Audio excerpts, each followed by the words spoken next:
Bonjour, innkeep. I am here to eat lots of meat. So today I'm at a spot called La Chop Gobeline, which I think translates to the Goblin's Mug, or the Goblin's Cup.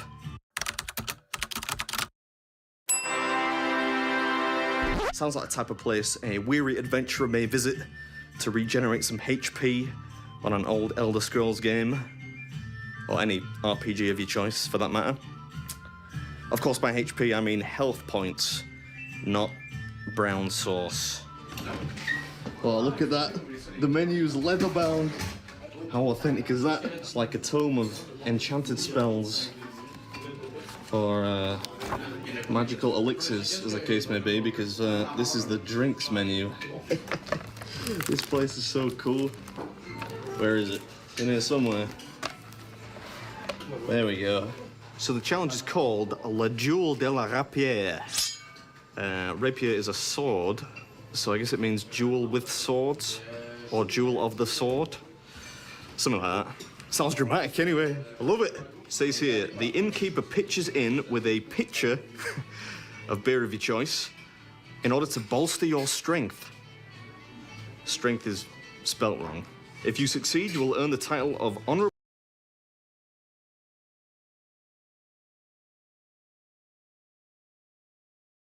Goiffre de la Chop, the Chop's own honourable glutton, complete with commemorative tankard. The king promises to pay all taxes on their food to an honourable glutton that orders the rapier in future upon presentation of their tankard. So when people do the duel, Yeah. and they finish all the food, Yeah? we give them this mug. That's the mug you get. Yeah, and that's written honorable glutton. That's cool. I love it. The problem is, this is technically a two-person team challenge, so we might be on course for the second loss of the year. We'll see. I'll do my best. Ready when you are, innkeep. Okay, no problem. I'll call that. Every time we are to put a plate on the menu, Yeah? we first try it Right. with the staff, with everyone.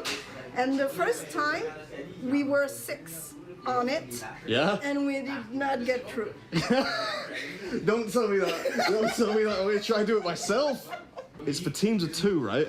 Have you ever seen anyone do it solo? No. Nobody's ever done it alone. So I could be the first. Yeah. I love the music. I hope it's not, you know, copyright protected. It's got to be in the public domain after, what, over 1,000 years? Oh. Food, my lord. Wow. There you go. Full chicken, the pork loin, the sausages, the bacon. You can have the fries and the barley. You can have the onion.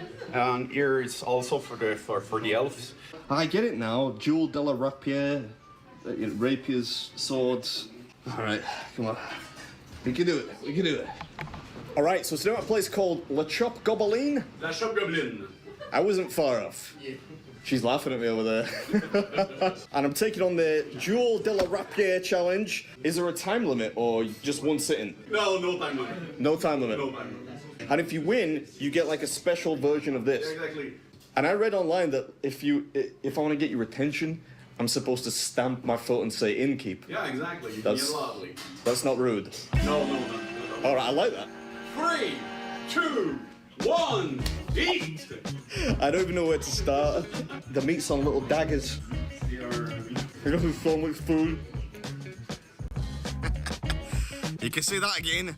There's a veritable doomsday book's worth of ingredients on this one. What's up, everybody? Welcome back to the episode. This one tickles the old conkers, let me tell you. Burgers, pizzas, breakfast are all fine and dandy, but I've never seen anything quite like this before. That's one dagger down. Look how much bacon's on this.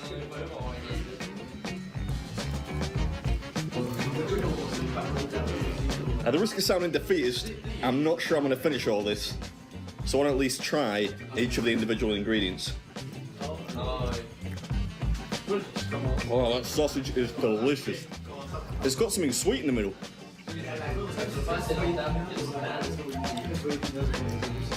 Oh, it's so good. Yeah, I think it was caramelized onion, but it was so sweet that it was almost like jam. I've been going 5 minutes and barely made a dent. This guy knows, look, he seems worried, and for good reason. I'm trying to preserve jaw endurance here by using my hands to tear up the chunks of beef. Quite feebly, it has to be said, but we gotta be smart here. Yeah, we're in this for the long haul.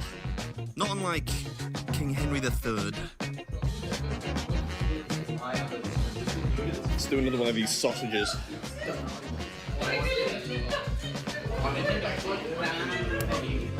These are easily the best part so far.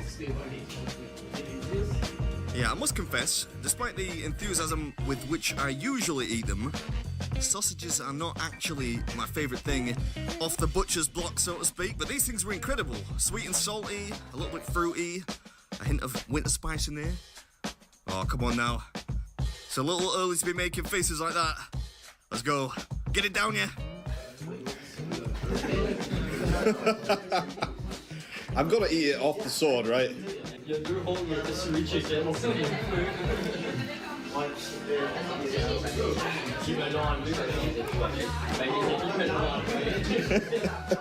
That's a full chicken on a sword.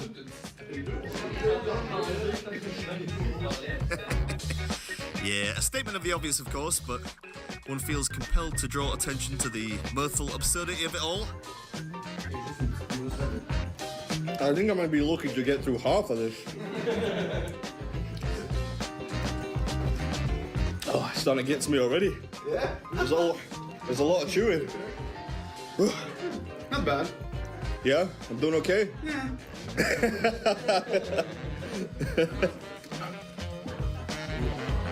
Half of a whole onion. Why not? Well, because nobody really eats whole onions. Least of all this fella, judging by the reaction there. Let's have another look at the impaled roast chicken. Yeah, a merciful act indeed. Let's put the poor thing out of its misery.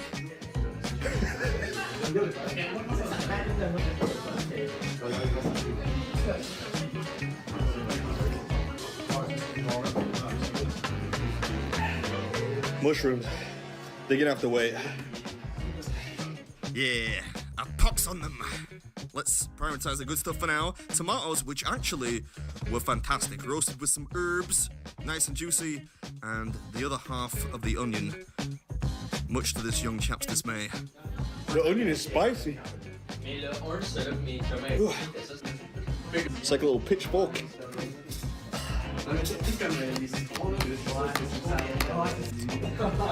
That's not gonna work. Yeah, I think you're right there. Look cool though. Instead, I prithee use one's own hands to dispatch the salad. Ooh, these lads are doing some shots now, and I should say, when you eat here, you get to roll some dice, and depending on the outcome of the roll, either you get a free, delicious shot of alcohol, or if you instead land on an unfavourable number, you get a pretty hideous one, apparently. But I like it. All adds to the theatre of everything. Time for a bit of admin. Give it a good old scrub, kid. Maybe. Maybe it can be done. Maybe.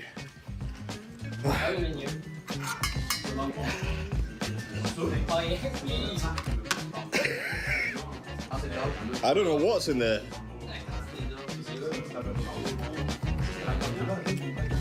It's cheesy. It's good.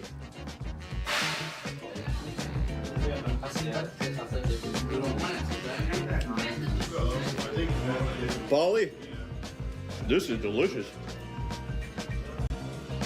Yeah, in all honesty, I thought this was mostly there for show, since it does look pretty snazzy, gives the plate a welcome splash of colour, but it tasted fantastic. In case you're wondering, it is a whole bell pepper stuffed with barley and melted cheese. Come on, what's not to like? This is a lot of food.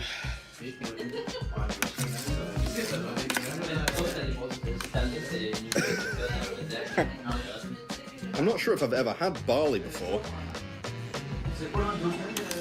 It's like big rice.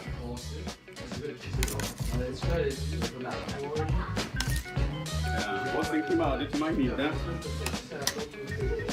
What is that for? To go? Oh.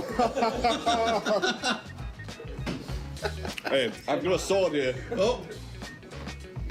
What a scoundrel.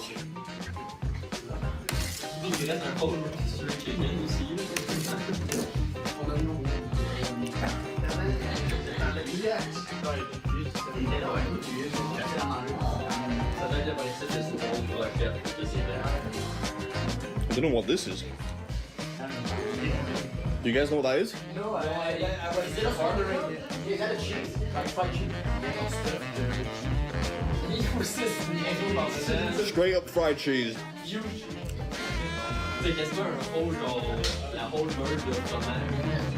I can do this. I can do it. I might need some more sauce though. Oh, thank God. It's tender. Easy with the blasphemy there, boyo. You don't want to end up in the stocks being pelted with rotten vegetables. Look at that. Chicken's coming off the bone nicely. That's a clean bone. Don't you think so, Inkeep? Yeah? Oui? Ouais? Oui.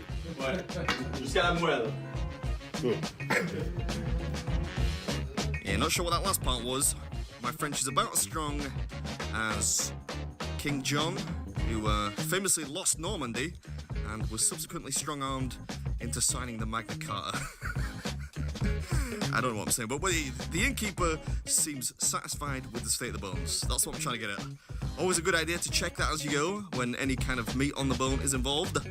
You don't have to come back and start picking the bones dry when you're full. I can tell you that for nothing. I'll be damned. I can see Trey. This could be my very own Battle of Bannockburn.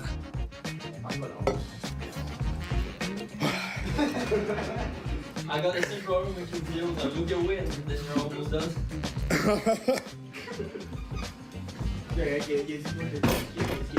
Inkeep, Yeah! could I have some libations, please? Yeah, no problem. Come on. Ooh, give myself a little pep talk there. You love to see it. And in case you're one of those people who skip ahead, I should say I wasn't being rude there. It's actually part of the theme of the place that you have to stamp your feet to get the attention of the innkeeper, which is a sort of a fun little quirk of dining here. The commoner drink, and I'll bring the rest. Wow. You're, yeah, it's impressive. Almost Yeah, there. I believe in you. What is this? Diet Coke. Oh, this is just the diet. Yeah, I'll bring the real one. Oh. I'm taking you right now, but I'm gonna need a picture with you after that, please. No worries, man. Yeah, that's your funeral. I'm gonna stink. Indeed.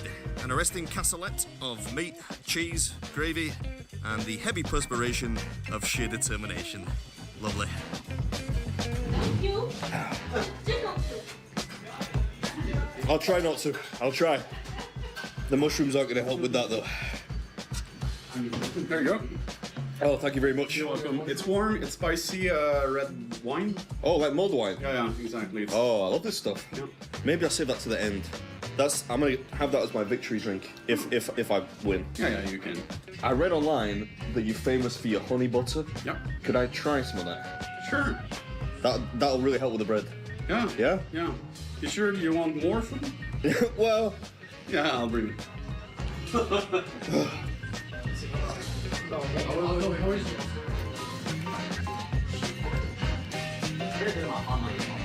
There you go. oh, thank you very much. You're welcome. I'm so glad there's no time limit. One sitting, all you can eat. All food challenges should be like that, I think. Yeah, not a terrible idea. Onto the mushrooms now, though. This could be the figurative banana skin on which the battle is lost. They were big, fat, slimy suckers too. Although, that texture did mean that they made for a useful sponge with which to mop up some of the excess sauce. I'll tell you, the thought of that honey butter is what's getting me through now. look at the face. It's all right. Bread and butter is basically dessert. Wait, where did that pepper come from? The meal's regenerated. There's witchcraft at work. Moitié.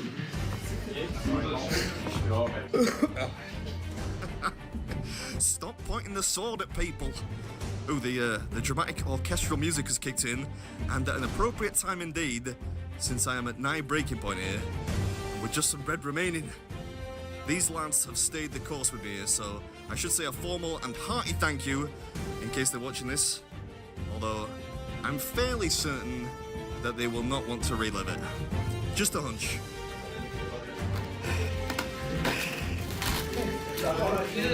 Maybe not that smooth.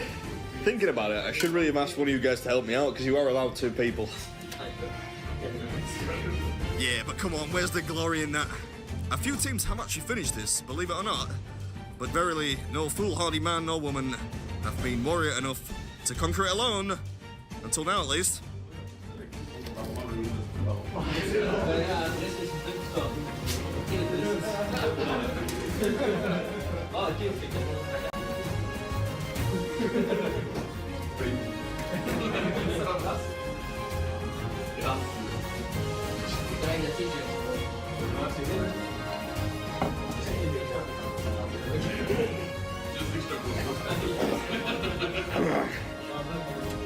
I couldn't have done it without this butter. Ooh, yeah, you are not wrong there. The butter was delicious and practical. I'm gonna do it. I can't believe it. Even watching it back, I'm surprised. Hope you enjoyed it. And as always, I'll catch you next one. All right, this is Beer Meets Food, and that was Le Jewel de la Rapier. Done for the first time solo. Yes, yes it is.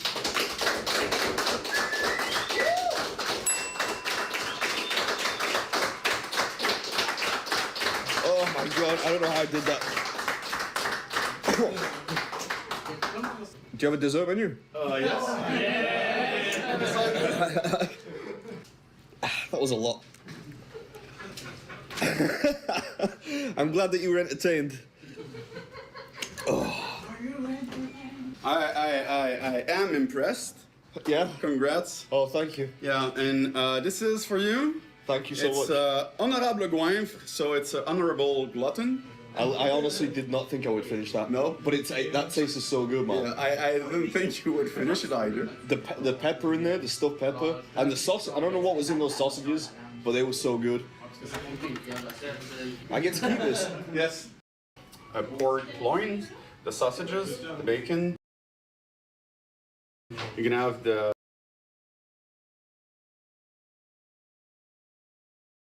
and this is for you. Thank you so It's much. honorable goinfre, so it's honorable glutton. I honestly did not think I would finish that. No? But that taste is so good, man. Yeah, I didn't think you would finish it either. The pepper in there, the stuffed pepper, and the sauce. I don't know what was in those sausages, but they were so good. I get to keep this. Yes. I get to keep it. Yeah, then definitely. You earned it. Yeah, good luck with the GSA. Yeah, I'll never get this home. Thank you very much. You're welcome. Ooh, looks yummy. I really don't want to eat though now.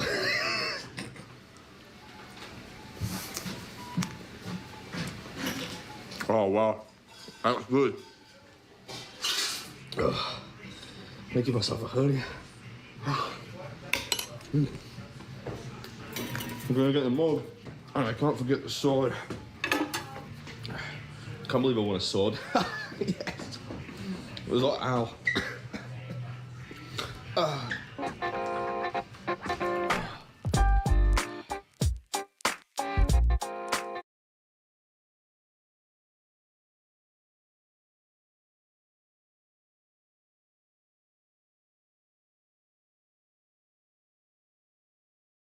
We would ask that footage is not shared further to allow the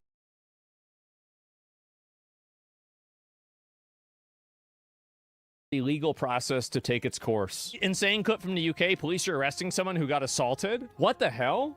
3 blacks attack a drunk white kid in Birmingham. The female police officer comes in to protect the violent blacks and arrests the white kid. Absolutely disgusting the way white people are treated in England. Okay, well, let's see the original video. In his defense, he probably thought you were one of the attackers. Right.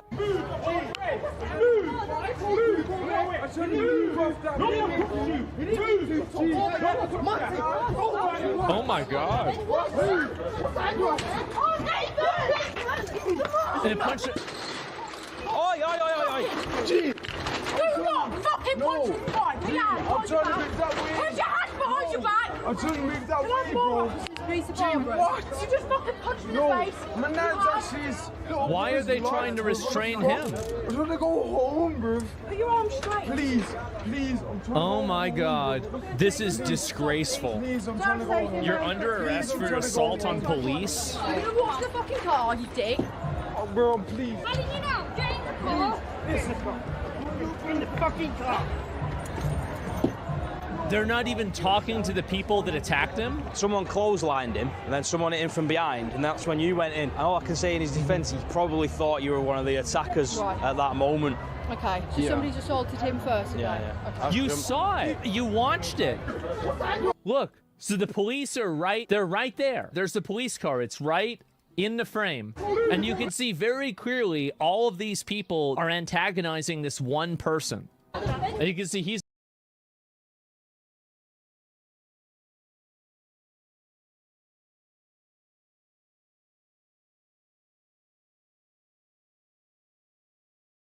Right now, I'm holding a bowl of noodles topped with a giant isopod, a sea creature caught just off the coast and one of the worst rated foods in all of Taiwan. This country is full of delicious food. But this time, I've asked my audience to suggest their worst rated foods in all of Taiwan. And today, I'll be trying those foods. I feel squeamish right now. I'm on a mission to understand whether these foods are misunderstood. There may still be bacteria from that brine that are 50 years old. Is that right? Or if they're just plain awful. Oh, it's so cute. And it all starts right here at a factory, making Taiwan's mysterious black eggs. Calvin, welcome to Taipei, Taiwan. Thanks, Sonny. Calvin, I asked my audience which foods they thought were the absolute worst in all of Taiwan, and today we're gonna eat those foods. Sonny, I'm not even worried, because Taiwanese food is amazing. You should be a little worried. Why? Well, today we're getting pretty deep. How deep? Let me tell you, pretty deep. Joining me today, my good friend, chef and restaurateur Calvin Bui. And this is Leo. Thank you for inviting me. Our ambassador to all things Taiwan, connecting us to the local people and food. This right here looks like a chocolate Cadbury egg. It's actually the iron egg over here. Oh, it's not that heavy, considering the name. The very first impression that people usually has is it tastes like plastic. They was like, oh wow, what is this inside my mouth over here? Yes, she just said plastic. In most cuisines, that's a sign of a culinary disaster. But here in Taiwan, that tough, rubbery, and endlessly chewy texture isn't a mistake. It's the entire point. This egg seems popular. It's at every convenience store. Kids are eating it on the streets. How bad could it be? Well, that's what we're here to find out. To understand the mystery of the iron egg, we're heading straight to the source. Shang Fa Hao, a family-run factory that's been perfecting this dish for half a century. My first question, sir, what is an iron egg? The whole story started around 40 and 50 years ago. It's just a random guy selling like stew egg on the middle of the street. Cooking the egg for such a long time, eventually become an iron egg. They have a really like strong texture. So for old people, it's really hard for them to chew the iron egg. The factory processes up to 15,000 chicken eggs each week. And the journey begins with a flood of perfectly peeled eggs, washed clean in fresh water. Is this a recipe that's unique to Taiwan? It's a really unique thing that happened in Taiwan. It happened by accident. In the cauldron goes the secret family recipe. Soy sauce, salt, sugar, and a blend of spices. But the magic isn't just in the ingredients, it's in the process. It's actually started from the egg with 50 grams over here. And you have to cook the egg for around 3 days. Wow. They have to cook it, let it broil, and then stop the cooking and lock it soft inside the soy sauce, and then boil again. So it's being boiled, then it soaks, then it boils, then it soaks. Around 6 times. Until that flavor seeps deep inside of the egg. Yes. Amazing. After 72 hours of this repeated cycle, the eggs are finally removed from the cauldron. Then they're air dried for a day before they're ready to be released into the wild. Why 3 days? Why not 5 days? Two reasons behind that. First one, of course, the cost. The second one, the day. 3 days is perfect amount of saltiness. I'm sold. I'm sold too. Thank you so much. I can't wait to try your eggs. His cooked eggs. His not cooked eggs. his other eggs.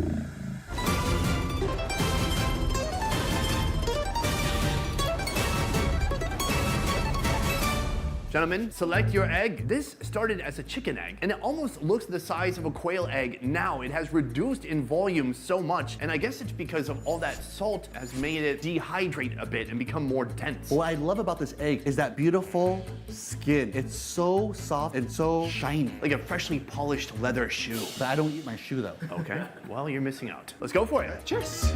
Oh God, my tooth. Oh. Does it taste like plastic?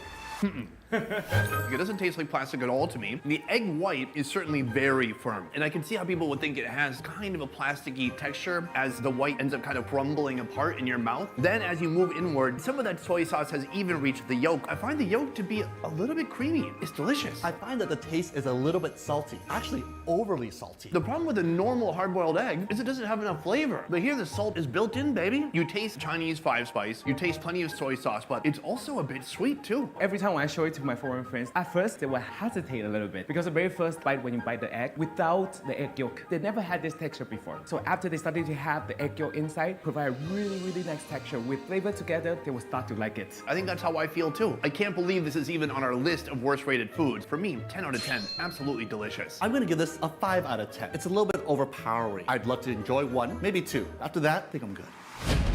Later today, we'll try a dish that smells like athlete's foot. But first, we're heading to Tainan Fish Kanji, a culinary canteen repping southern Taiwanese food. Here they specialize in a local delicacy so challenging, it's landed squarely on our worst rated list. I've heard of milk and I've heard of fish, but I've never heard of a milkfish. When you look inside the milkfish, the meat is beautifully white, just like milk. So that's the reason that people start to call it the milkfish. Milkfish is plentiful, and it's celebrated throughout the Indo-Pacific. But when it comes to folks in southern Taiwan, they don't just eat the prized whitefish fillets. They eat the fish bits most Americans would throw away. My feeling is that this may be the reason this is one of the worst rated foods in all of Taiwan. I feel squeamish right now. I feel sick to my stomach. Is that a fingernail? No, I think it's basically the whole digestive tract from the throat to the other end. It's all in there. I think I've met my limit. I don't know if I could eat this. It looks gross. You know what? Here's what might help. Immersion therapy. I want you to kind of stick your hand in there and grab hold of what's on the plate.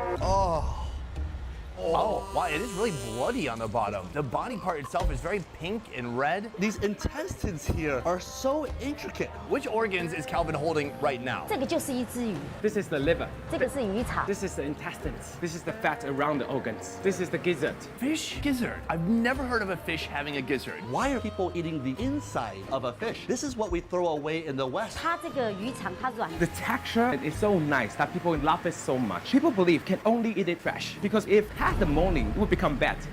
This isn't just an organ, it's a gamble. The digestive enzymes in the intestines cause them to spoil at a shocking speed, meaning it's just a couple of hours before going from delicacy to disaster. Oh, they smell fresh. All right, can I have some?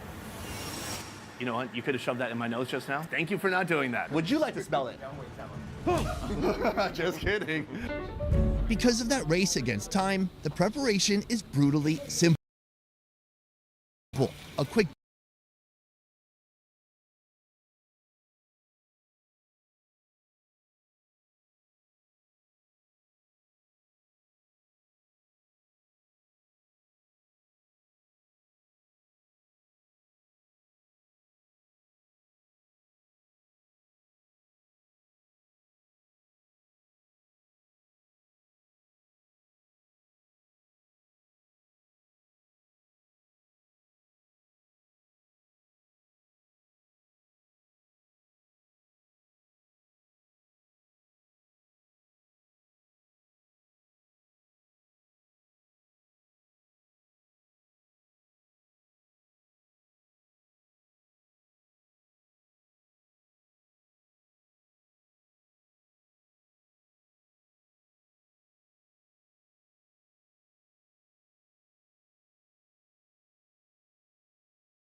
In this video, we're doing a deep dive into saffron, which I think a lot of us know is by far the most expensive spice in the world.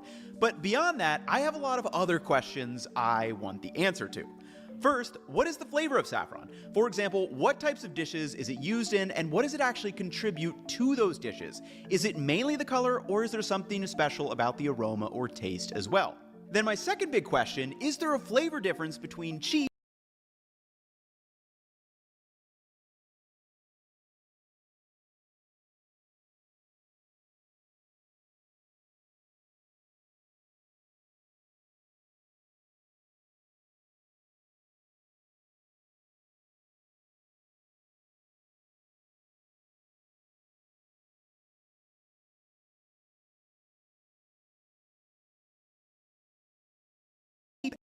and expensive saffron? So I bought 2 different tins at very different price points, and I want to know whether spending more money on what is already the most expensive spice actually makes a difference. And finally, my last big question is, how do you get the most out of your saffron when cooking? And really, what I want to know is, how much do you need to add before it becomes overpowering? And also, what is the best way to extract the flavor, whether keeping them as whole threads or grinding them up first? So in this video, we're going to answer those 3 questions through a series of experiments and taste tests. And by the end, I don't know if we'll quite have a PhD in saffron, but we will definitely have our master's degree. Now, before we hop into the first test, I need to tell you about the Cookwell app that my team and I have been building based on the past 8 years of experience and listening to all of you. And really, there are 4 key things we've built so far. And first is simple: recipes that don't suck to use. There are no ads, no stories. You can save, organize, and edit them, add ingredients directly to grocery lists, and use our Let's Cook mode, which lets you swipe left and right between steps instead of doom scrolling up and down between the ingredients and instructions. Then the second piece are frameworks, and this is where it gets a lot more exciting for me. If you've followed the channel for a while, you know I'm a huge believer in framework-based cooking because they're designed to help you cook with what you already have. For example, in this canned curry framework, you can choose the curry paste, aromatics, protein, and vegetables you already have on hand, then save this version to your profile to cook from. Then the third piece are guides, which helps you learn about specific ingredients, techniques, and cooking concepts. Alongside this video, for example, we're publishing a saffron guide that covers what we learned here, plus a few additional recipes and frameworks you can try yourself. And finally, all of this lives inside a complete home cooking system. You can plan meals, build grocery lists, log what you've cooked, and just keep everything organized in one place. And our goal here is simple. We just want to build the tools that help you cook and create more at home. So you can check out the Cookwell app using the link below and save 30% off the yearly plan. But now let's get back to saffron and dive into our first test. So for our first test, we're going to be blooming saffron in 3 different liquids: water, milk, and oil that I've heated to 150 degrees Fahrenheit. And the reason is that many recipes will call for blooming saffron before you use it, but they don't always explain the food science behind it. And it turns out that saffron contains a variety of compounds that contribute to its flavor. However, some of these compounds are thought to dissolve more readily in water, while others may be extracted differently in the presence of fat. And milk is interesting because it's essentially a combination of both. So I'm going to get these liquids heated up and then weigh out the exact same amount of saffron for each one. And while I let them steep, I want to break down the flavor properties of saffron so we can start to learn how it's actually used in cooking, and then I'll meet you back here for the taste test, because I'm kind of curious to see if there are any noticeable differences in kind of the color or aromatic intensity. Starting with taste, saffron isn't a strong tasting ingredient. Technically, if you steeped a bunch of saffron into some plain water, you could detect a slight bitterness from a compound called picocrosin. However, because saffron is typically used in very small amounts and alongside other strong tasting and smelling ingredients like salt, sugar, aromatics, and fats, taste is not what makes saffron special. Like many other herbs and spices, it's the unique aroma. The primary aroma compound in saffron is safranol, and this develops during the drying process. Now, while safranol is considered the primary aroma compound, it's not working alone. Researchers have identified more than 100 volatile compounds, including terpenes, phenylpropanoids, benzenoids, and other aroma active molecules that contribute to saffron's unique aroma profile. And this is one reason why the smell of saffron can be difficult to describe. Unlike vanilla, for example, which is heavily dominated by a single compound called vanillin, saffron's aroma comes from a collection of compounds working together. And the aroma of saffron is often described as floral, honey-like, earthy, grassy, or even slightly medicinal. Now, whether those aroma compounds are extractively different in water versus milk or oil is something we'll see in just a second, but there is another flavor property where we have a much clearer answer. The next flavor property is sight, and this is a reminder that we eat with our eyes first. And when it comes to saffron, the color it provides is arguably just as important as its aroma. Saffron gives foods that signature golden yellow color you'll see in dishes like paella, biryani, and risotto milanese. And this color comes naturally from compounds called crocins, which belong to a family of pigments called the carotenoids. And this is the same class of compounds responsible for the orange color in foods like carrots. Now, what's unique about crocin is that it's highly water soluble, which is important because the crocin in saffron needs to be extracted from the threads before they can color a dish. And this is why many recipes that use saffron will tell you to bloom it in a small amount of water, milk, stock, or another liquid before using it. Now, if crocin is mainly water soluble and not fat soluble, we should expect to see a clear difference in this first test. But before we check in on those, let's briefly touch on the last three flavor properties. Fourth is texture, and as you can guess, saffron doesn't really contribute much here. It's typically steeped and will soften before being dispersed throughout a dish, and it's used in such small quantities that texture isn't a meaningful part of the experience. Next are physical sensation, and this would include things like the heat from chili peppers, the cooling sensation of mint, or the astringency of a strong tea, and saffron doesn't really contribute much in this category either. Its impact primarily comes from the aroma and color. And finally, we have the human element. And this is the idea that flavor isn't just determined by what's happening on our tongue or in our nose, it's also influenced by culture, nostalgia, expectations, and the stories we attach to food. And saffron is one of the best examples of this. Because it's rare and very expensive, it's often associated with things like luxury, celebration, and special occasion. So whether it's a paella, biryani, Persian rice dishes, or risotto milanese, saffron tends to show up in foods that people really care about. Now, this doesn't actually change the chemistry of saffron, but it can absolutely change the way we experience it. So this is one bias worth keeping in mind as we go through our tests. Okay, so visually we can all see a difference, and to me this is just really cool when the theory matches up with what you actually see in practice. And right away, I mean, the oil didn't change color at all because, as we just talked about, the crocin is water soluble, and as soon as I dropped in the saffron to the water, this started changing color right away. You could see it start leaking out and getting into that water. And I think what's interesting to me here is I can still see the milk starting to seep away, but it's going much, much slower compared to just the pure water. Obviously, there's some opaqueness there too that I'm able to see. But to me, this really goes to show that in a dish where the color of saffron is very important, you have to make sure that there is a water component in there. You wouldn't want to bloom your saffron in oil like you do in a lot of other Indian dishes, the spices. You have to do it in some kind of water-based solution. Now, so visually, very cool difference to see, but I'm kind of interested to see what it smells like when I give them a sip, because I really only cooked with saffron a few times and never in isolation. So let's see. Right away, you get that kind of floral quality. It really is such a unique aroma that it has. It is kind of floral and like a little medicinal. It feels right as a tea. Like this tastes very normal and is very enjoyable. Like I could totally just sit down and have that on like a nice, I don't know, rainy afternoon. But it is a very distinct aroma that it has. And I'm curious to see how it's gonna show up in the cooking. But let's go through and at least taste the milk and the oil as well. So the milky aromas, and also there's sugar and milk as well, is definitely kind of competing with the flavor a little bit. It is still very delicious, and you can clearly tell there's saffron in it, but with just the plain water, it's way more obvious than the milk. Because again, we're starting to compete because there's sugars, there's our own molecules in the milk. So saffron, it's fairly subtle. It's very obvious in just the water, but when you get to the milk, it is pretty subtle. And lastly, let's see if we really get anything from just the oil. Obviously no color, but there should be some aroma. This feels weird sipping oil, but it is what it is. Way less aroma in this one.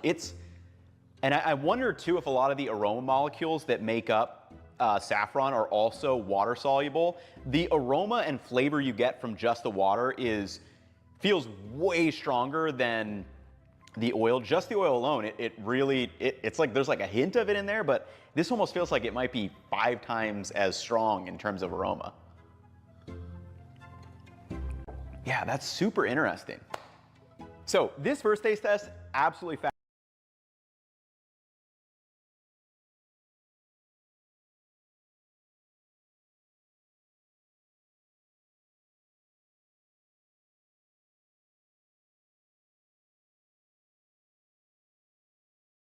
fascinating. And I think the big takeaway is the importance of water solubility when it comes to both the color and aroma that you get in saffron. And this is going to be really important as we move throughout the video and kind of talk about different grades of saffron and also start using it in some different cooking applications. So let's break it down. So now that we understand the general flavor properties of saffron, I think it's time to start cooking with it in an actual dish, and let's tackle that second big question. Because what I want to know, is there a flavor difference between cheap and expensive saffron? Because while saffron is already the most expensive spice in the world, there are still significant differences in price and grading within the category itself. So for this next test, I bought 2 saffron tins at very different price point. One costs about $79 per ounce, while the other costs about $141 per ounce. And I'm going to use the exact same amount of saffron to make 2 batches of saffron rice, then put them through a blind taste test to see if that higher price is actually worth it. So we can clearly see there's a difference in the color of the saffron threads in the budget versus the more expensive option, but I have no idea if this is actually going to show up once we cook them in the rice. So while I get this going, let me quickly explain how saffron is grown, how it's harvested and graded, and why some saffron can end up looking different from one another. And then I'll meet you back here and we'll find out whether those color differences actually make a difference in some saffron rice, which I am very excited to eat. To understand why saffron is so expensive, we first need to understand what it is. And saffron comes from the red stigmas of the Crocus sativus flower. And these are the thin red threads that grow from the center of the flower, and they're what eventually get harvested, dried, and sold as saffron. Now, the challenge isn't growing the flower. As Kevin from Epic Gardening has shown us, you can grow it at home if you really want to. The challenge is harvesting those threads. Each flower only produces 3 stigmas, and all of them have to be harvested by hand. On top of that, the harvest season is relatively short, which means growers have a limited window to pick thousands of flowers before they begin to deteriorate. And that's really the main reason why saffron is so expensive. It's not necessarily rare or limited in the same way something like truffles are, it's more driven by the cost of production. And today, around 90% of the world's saffron comes from Iran, with smaller amounts produced in Kashmir, India, Afghanistan, Morocco, Greece, and Spain, among others. Now, this got me to wondering, if saffron is so expensive, is there actually a difference between the cheaper and more expensive options? And the answer is yes, at least on paper. There's an international ISO grading system that evaluates saffron quality based on things like its coloring strength, aroma, and flavor compounds. But you rarely see those grades listed on the consumer packaging. Instead, you'll typically see names like Super Negin, Negin, Coupe, Mancha, Grade 1, among others. And in general, higher grade saffron is going to contain more of the deep red stigma and less of the yellow style, which is the lower value portion of the flower. And you can actually see this difference clearly in the 2 saffron I bought. The first one is a grade 1 premium saffron from Afghanistan that cost $141 per ounce, and the second one was packaged and exported from Spain, which cost just $78 per ounce. And visually, you can see the cheaper saffron contains noticeably more yellow mixed in with those dark red threads from the more expensive option. And according to the grading standards, the higher grade saffron should, in theory, produce a stronger color and potentially a more intense aroma, but the real question is whether any of that actually shows up in a finished dish, and this is why I thought saffron rice would be a perfect test. So to test this, I made 2 identical batches of saffron rice. For each batch, I weighed out the exact same amount of basmati rice and vegetable stock, then added 0.5 grams of either the Afghan and Spanish saffron, and everything went into identical rice cookers, so the only variable here was the saffron itself. And once they finished cooking and steaming, I opened them up and stirred in about 10 grams of butter just to make everything nice and glossy. So let's give these a taste and see if there are any differences. Okay, so I have all the saffron rice samples ready, and the first thing I gotta say, smells absolutely incredible. If you've never had saffron rice, you gotta try it. I've got some chicken in the fridge that I think I'm gonna cook up, make a little spicy, and pair it with this with a little maybe ranch style sauce. But right away, let's cover the color first. So you guys can let me know, but I think when I first opened up the rice, the one did look a little bit paler. However, after I added the butter and kind of stirred everything together, I'm not really seeing much of any color difference here. I think it probably matters just the total amount you use rather than if you're using the same amount, and I used a good bit in these, there's just not a big color difference, but let's blindfold up and see if there's any kind of aroma and flavor difference when I get into these. Palate cleanser ready. All right, man, this is gonna be a delicious taste test. 1, 2, and 3, and 1, 2, 3. Okay, let's do saffron rice number 1. Oh, the aroma is just, oh, so good. Butter, rice, saffron, ooh.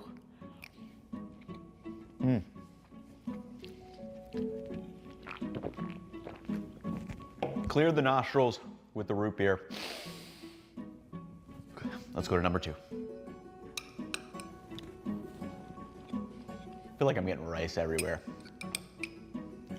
I don't know if that was just a bite, but I felt maybe a little less strong. Still phenomenal. Man, I'm not sure if there's a difference between 1 and 2.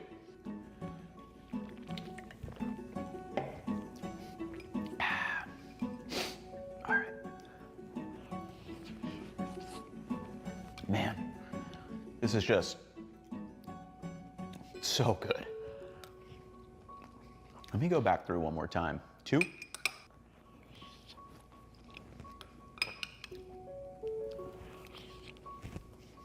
Okay, so all 3 were delicious, and I could be off base here. 1 to me tasted the best, 2 tasted a little bit less strong, and then 3 I think maybe the same as 1. So I'm gonna guess 1 and 3 are the same and 2 is different, but let's see. Nope, okay, never mind. I don't know, maybe it was just I got a stronger bite with like some extra saffron threads in, so 1 and 2 are the same and 3 is different, so I was wrong. All 3 absolutely delicious. Yeah, maybe that first bite I got just had like a couple extra threads in it and it made me think there was more kind of aroma to it. Okay, so I wasn't able to tell a clear difference between these, at least in this particular test. So if you did want to save some money, you know, looking for a budget saffron that's whole thread might be a good way to go. And now I want to switch gears for the last part of the video, because what I'm curious in now is what happens when I use different amounts of saffron in a dish, and also if I use the same amount but keep some as whole threads and some as grounds, and that's exactly what we're going to get into in part 3. Also, I'll say it again, you gotta make some saffron rice. So after testing this, while there may be some minor visual differences, I just don't think the more expensive saffron is gonna be worth the upgrade for most people. And this brings us to what I think is the most important question of the video. how do you get the most out of the saffron you buy when you're cooking with it? And really there are two questions I want to test here. First is how much saffron do you actually need to use? Because recommendations are all over the place, and since saffron is sold by the gram, even using a little too much can get expensive quickly. And secondly, what's the best way to extract the flavor? Does grinding the saffron before cooking make a difference, or can you simply throw the threads directly into the dish and get the same result? So to find out, we're going to use one of the most famous saffron dishes as our test subject, risotto Milanese. So I started by making a large batch of plain risotto. So I measured out some arborio rice, heated up my chicken stock, poured out a little white wine for acidity, and finally diced a shallot for some nice background aromatics. Then I just set a pan over medium heat on the stove, added some butter, and started sweating down the shallots. Now, I'm not looking for any color here. I just want those softer, sweeter kind of shallot aromas. The saffron is really going to be the star of this dish, so I want everything else to stay in the background. And after about 3 to 4 minutes, I added in the arborio rice and toasted that briefly before pouring in the white wine and cooking it until it was mostly evaporated. Then I just start adding the stock and cooking the risotto in the classic way. Add some stock, stir it, let it absorb, then repeat. And while I was continuing to cook the risotto for about 20 to 30 minutes, I got the saffron samples ready and essentially doubled it each time. So after weighing out the saffron, I grabbed out 4 shot glasses and added hot water to each of them before dropping in the saffron. 0.05 grams in the first one, followed by 0.1 grams, 0.2 grams, and finally all the way up to 0.4 grams of saffron, which is obviously a ton in that last glass. And I'm just gonna let these bloom for about 20 minutes while I continue to cook the risotto. So after that stock had fully absorbed and the rice had softened nicely, to finish the risotto, I tossed in a little more butter and freshly grated parm and emulsified that all together before portioning them into 4 identical 150 gram servings of risotto. So from there, I added in the entire saffron infusion to each bowl and stirred everything together. Now, this isn't exactly how you would make traditional risotto Milanese. Normally, the saffron would be infused into the cooking liquid itself, but for testing purposes, this approach lets us isolate the effect of the saffron much more clearly. And once I lined them up side by side, the first thing that really jumped out was the color difference. There's this very obvious progression from one bowl to the next, which is kind of satisfying to see. But let's see which one tastes the best. Okay, so I've got all the risottos ready. Let's dive in. And again, visually, very clear difference in here, as you would expect. I mean, I literally used more. I kind of just doubled it each time. And to me, I would say the first one, this looks a little pale for my liking. Again, this is just like colorist preference. The fourth one looks striking. It's like very dark and deep. But honestly, for me, I think visually, number 2 looks quite good. It looks... Yeah, I mean, it's a little less dark than 3, obviously, but I think 2 is where I'd like to be color-wise. The first one looks a little too pale, but let's see how these actually taste. And these up here should be way too much saffron, most likely, because I find you learn the most when you go to kind of the opposite ends of the extreme, and normally the happy medium, the Goldilocks zone, is somewhere in the middle. But let's just give these a taste and kind of see what the differences are. All right, number 1. Man, I've not had risotto in a long time. It's good. Just a very simple, nice aroma to it, not overpowering at all. Nice balance of the salt, butter. I mean, it's good. Yeah, I definitely think, I mean, number 2 just visually looks way better. Like if I was served number 2, I'd be like, yeah. Definitely smells a little stronger. We'll see. I definitely like this one better than number 1. Just feels a little bit more richer and aromatic. And then obviously just looking at it,